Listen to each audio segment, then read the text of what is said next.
छात्रों, तो आइए आज हम लोग बनाते हैं चैप्टर नंबर 15 पर्यावरणम का अभ्यास प्रश्न। तो देखिए क्वेश्चन नंबर 1 में लिखा हुआ है संस्कृत में उत्तर दें। क नंबर में प्रश्न है अनावृष्टया किम भवति, यानी अनावृष्टि के कारण क्या होता है, जब बारिश कम होती है तो क्या होता है। तो इसका जवाब होगा अनावृष्टया अनाहार दशा आगच्छति। जब बारिश कम होती है, अनावृष्टि होती है, तो अनाहार की दशा उत्पन्न हो जाती है, भूखमरी आ जाती है। ख नंबर में है प्रदूषणस्या कति क्षेत्राणि सन्ति, यानी प्रदूषण के कितने क्षेत्र हैं, किन किन माध्यमों से प्रदूषण बढ़ रहा है। कानि च तानि, और वे सब कौन कौन हैं। तो इसका जवाब होगा प्रदूषणस्या मुख्यतः चत्वारि क्षेत्राणि सन्ति। प्रदूषण के मुख्य 4 क्षेत्र हैं, मुख्य 4 कारण हैं। तानि वे सब हैं भूमि, वायु, जलम, ध्वनिश्च, यानी मृदा प्रदूषण, वायु प्रदूषण, जल प्रदूषण और ध्वनि प्रदूषण। आगे ग नंबर है सस्य क्षेत्राणाम भूमि केन कारणेन प्रदूषिता भवति। जो हरे भरे क्षेत्र होते हैं, खेती बाड़ी होती है, उन सब का जमीन किस कारण से प्रदूषित होता है। तो इसका जवाब होगा सस्य क्षेत्राणाम भूमि उर्वरकानाम अत्यधिक प्रयोगेन प्रदूषिता भवति। जो हरियाली है, हरे भरे खेत हैं, उसका जमीन उर्वरकों के अत्यधिक प्रयोग करने के कारण प्रदूषित होता है। घ नंबर है जले कथम प्रदूषणम वर्धते। जल प्रदूषण कैसे बढ़ता है। तो इसका जवाब होगा नगराणाम मलिन पदार्थानाम नदीषु निष्कासनेन उद्योगेभ्यः विषाक्तानाम अपशिष्टानाम क्षेपनेन च जले प्रदूषणम वर्धते। यानी जो नगरों का मलिन पदार्थ, शहरों के जो कूड़े करकट होते हैं, नदियों में निकाल दिए जाते हैं, और उद्योग कारखानों से जो विषैले अवशेष बच जाते हैं, वे सब बाहर निकाल करके जल में ही फेंक दिए जाते हैं, जिसके कारण जल प्रदूषण बढ़ जाता है। For more videos, subscribe my YouTube channel हर्ष नारायण पांडे। अब देखते हैं क्वेश्चन नंबर 2। यहाँ कह रहा है दिए गए शब्दों से रिक्त स्थानों को भरें। आपके पुस्तक में वहाँ ऑप्शन में ऊपर दिया हुआ है, उन शब्दों को सही जगहों पे भरना है।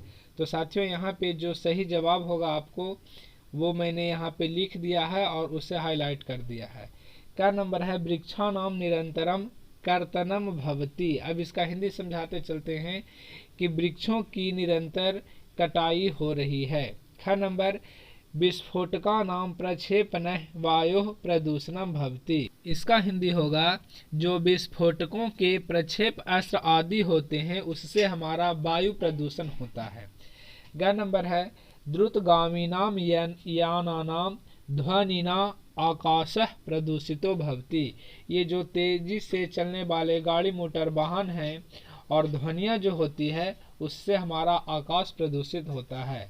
घ नंबर है मलिनानाम विषाक्तानाम च पदार्थानाम निष्कासनम नदीषु न करणीयम। इसका हिंदी हो जाएगा जो कूड़े करकट होते हैं, विषैले पदार्थ होते हैं, वे सब का निष्कासन नदियों में नहीं करना चाहिए, नहीं तो अपना जल प्रदूषण होता है। अंग नंबर है मलिनतायाः परिष्कारे सहयोगः करणीयः। मलिन चीजों को, कूड़े करकट को साफ करने में सहयोग करना चाहिए। अब देखते हैं क्वेश्चन नंबर 3। यहाँ कह रहा है प्रेरणार्थक पाठ धातु के लट लकार के रूप में लिखें। यहाँ प्रेरणार्थक शब्द पाठ धातु का लट लकार में हमको रूप लिखना है। तो ऊपर देखिए जैसा कि मैंने लिख दिया है, एक वचन, द्विवचन और बहुवचन। बाएं साइड में लिखा हुआ प्रथम पुरुष, मध्यम पुरुष और उत्तम पुरुष। उसके अनुसार ही हमें यह पाठ धातु का रूप लिखना है लट लकार में। तो यहाँ होगा प्रथम पुरुष में पाठयति, पाठयतः, पाठयन्ति। मध्यम पुरुष में होगा पाठयसि, पाठयथः और पाठयथः। उत्तम पुरुष में होगा पाठयामि, पाठयावः, पाठयामः।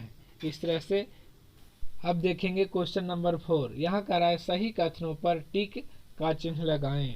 जो भी वाक्य इसमें सही होगा उस पर टिक लगाना है। तो क नंबर में देखिए संपूर्णे विश्वे ऋतु चक्रस्य अनिश्चिता स्थिति अस्ति। कह रहा है कि संपूर्ण विश्व में ऋतु चक्र में अनियमितता की स्थिति आ गई है। तो बिल्कुल सही है, टिक करेंगे। ख नंबर अतिवृष्टि कारणेन धनम जीवनम च सुरक्षितम भवति। ये गलत है, क्योंकि कह रहा है जब ज़्यादा बारिश होती है तो ज़्यादा बारिश होने के कारण धन जीवन सुरक्षित होता है, जबकि ऐसा नहीं, वो तो बर्बाद हो जाता है। ग नंबर उद्योगानाम धूमः वायु प्रदूषितो न भवति। जो कारखाने से धुएं निकलते हैं उससे वायु प्रदूषित नहीं होता। ये भी गलत है, क्योंकि प्रदूषित होता है। घ नंबर सस्य क्षेत्रेषु रासायनिकानाम उर्वरकानाम च प्रयोगः न्यूनः करणीय है। हरे भरे खेतों में रासायनिक उर्वरक का प्रयोग कम करना चाहिए। यह बिल्कुल सही है, यहाँ टिक लगाएंगे। अंग नंबर करा वृक्षारोपणस्य आवश्यकता नास्ति। वृक्ष रोपण करने की आवश्यकता नहीं है। यह गलत बात है, क्योंकि वृक्ष रोपने की आवश्यकता है। आगे देखेंगे नंबर 5 में कह रहा है दिए गए शब्दों के विपरीतार्थक शब्द चुने। जो भी विपरीतार्थक, यहाँ 3 ऑप्शन आपका बुक में दिया हुआ है, लेकिन जो सही विपरीत है, विपरीत अर्थ रखने वाला है, उसको हम लिखेंगे। तो देखिए अतिवृष्टि का हो जाएगा अनावृष्टि, आगतः का हो जाएगा अनागतः, अनिश्चितता का हो जाएगा निश्चितता, प्राचीन का हो जाएगा विपरीत में नवीनः, और न्यूनम का विपरीतार्थक हो जाएगा अधिकम। तो साथियों इस प्रकार से आपका यह 5 नंबर कंप्लीट हुआ। अगर यह वीडियो आपको समझ में आ रहा हो, अच्छा लग रहा हो, तो इसे लाइक करें, अपने साथियों के साथ शेयर करें, और चैनल पे नए हैं तो सब्सक्राइब कर बेल आइकन जरूर दबा लें। अब देखते हैं क्वेश्चन नंबर 6, रेखांकित शब्दों का संशोधन करें। रेखांकित शब्द जो है वो किसी न किसी प्रकार से गलत है, उसे शुद्ध करके हमें लिखना है। तो देखिए क नंबर में देखते हैं शिक्षिका छात्रम पठति। अब जरा इसका हिंदी करेंगे तो समझ में आ जाए कि गलती क्या है। कह रहा है शिक्षक छात्र को पढ़ता है। पठती मतलब पढ़ता है, जबकि ऐसा नहीं होता है। शिक्षक छात्र को पढ़ता नहीं बल्कि पढ़ाता है। तो यहाँ पे प्रेरणार्थक शब्द का प्रयोग करना है हमको, और लिखना है शिक्षिका छात्रम पाठयति। जो पाठयति जवाब होगा उसे मैंने लिखकर हाईलाइट कर दिया है। अब इसका हिंदी हो जाएगा शिक्षक छात्र को पढ़ाते हैं, इस तरह से। ख नंबर है माता शिशुम मोदकम खादती की जगह पर हो जाएगा खाद्यति, और इसका हिंदी होगा माता शिशु को लड्डू खिलाती है। इसी प्रकार से ग नंबर बालकः चित्राणि पश्यतुम की जगह पर द्रष्टुम इच्छति। तो यहाँ पर इसका हिंदी हो जाएगा लड़का चित्रों को देखना चाहता है। घ नंबर है पितामह मंदिरात आगत्वा खादति। तो आगत्वा नहीं, इसका शुद्ध रूप होता है आगत्य, और इसका हिंदी हो जाएगा दादाजी मंदिर से आकर खाते हैं।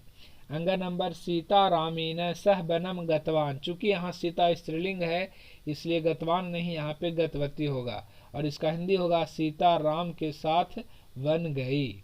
अब देखते हैं क्वेश्चन नंबर 7, वाक्य प्रयोग द्वारा क्रियाओं के अंतर स्पष्ट करें। यहाँ एक नॉर्मल धातु दिया गया है और जबकि दूसरा है जो प्रेरणार्थक है। तो दोनों का अंतर स्पष्ट करना है वाक्य बना करके। तो देखिए पहला नंबर में लिखे हैं क्या में पठती से बना है छात्रः पुस्तकम पठति। इसका हिंदी होगा छात्र किताब पढ़ता है, जबकि पाठयति से बना है शिक्षकः छात्रम पाठयति। शिक्षक छात्र को पढ़ाते हैं। इसी प्रकार से ख नंबर खादती का मतलब होता है बालकः रोटिकाम खादति। मतलब इसका हिंदी होगा बच्चा रोटी खाता है, जबकि खादयति से बनेगा वो होगा माता शिशुम खादयति, यानी माता बच्चे को खिलाती है। ग नंबर है करोति। करोति से बना है वाक्य सह कार्यम करोति, वह कार्य करता है, जबकि कार्यति से बना है अम्बा बालेन गृह कार्यम कार्यति। इसका हिंदी होगा माँ बच्चे से गृह कार्य करवाती है, यानी जो होमवर्क होता है पढ़ाई लिखाई का वो गृह कार्य करवाती है। घ नंबर में है श्रृणोति। इससे वाक्य बना है सीता गीतम श्रृणोति, यानी सीता गीत सुनती है।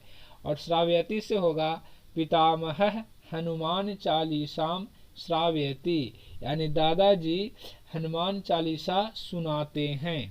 अंग नंबर पश्यति से बना है राम सीताम पश्यति, राम सीता को देखते हैं। जबकि दर्शयति से बनेगा सीता स्व अंक पत्रम जनकम दर्शयति। सीता अपना अंक पत्र, जिसको हम लोग मार्कशीट कहते हैं, वो आप अपना अंक पत्र पिता को दिखाती है। 4 नंबर पीबती। पीबती से वाक्य बना है बाला दुग्धम पीबती, बच्ची दूध पीती है। जबकि पाययति से बना है माता बालाम दुग्धम पाययति, मतलब माता बच्ची को दूध पिलाती है। अब 8 नंबर का क्वेश्चन है, कह रहा है संस्कृत में अनुवाद करें। तो क नंबर में इन परिवर्तनों से सभी प्राणी पीड़ित हैं। तो इसका अनुवाद होगा अनेन परिवर्तनेन सर्वे प्राणिनः पीड़िताः सन्ति। ख नंबर वन और वृक्ष संरक्षण के योग्य हैं। तो इसका हो जाएगा वनम वृक्षश्च संरक्षणीयम।